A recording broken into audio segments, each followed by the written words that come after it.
So yun guys, for today's video, nag-day 1 tayo sa Aurora Music Festival. So first time lang namin dito. Gravity! Ang haba ng pila ng silver and gold. Buti na lang SBIP ang binili namin. O diba, bongga, dire-diretso lang, walang pila. Naglalakad na kami guys. Super layo. Yun guys, na-army nga pa kami dyan is alas 2 na ng hapon. So nag-text kami from Hermosa to Clark. Gravity, anong oras pa lang yan, no? Ang dami, ang haba ng pila. Imagine mo, magmula umaga pa yung iba, tas yung iba gabi pa pupunta. Grabe kung makikita nyo, solid, punong-puno, kahit SBIP. SBIP po, dito tayo. Diretso lang po may SBIP. Ay, taray. Ano entrance guys?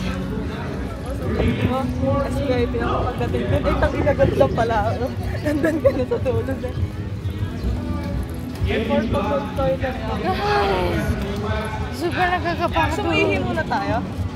Mabapila. May CR pa doon.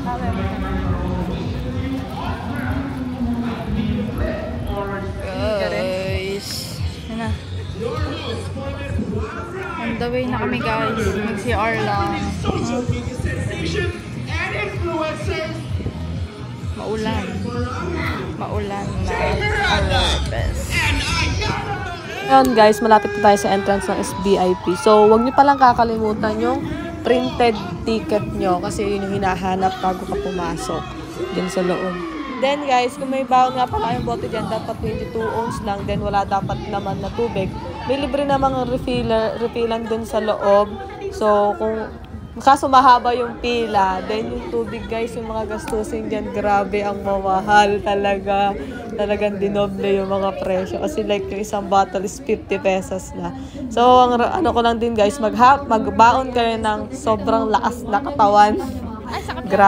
Kasi talagang based lang sa experience namin unang araw, sobrang sakit sa katawan. Then pag uwi talaga, dun mo talaga mararamdaman. Pero guys, sulit, talagang worth it yung mga ginastos mo, pagod mo. So sobrang sarap, sobrang ganda ng experience na naranasan namin bilang first time.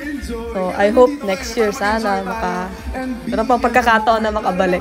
Grabe, kahit sobrang pagod talaga, babalik ka sa Aurora Music Festival, men. Kaya Clark Global City!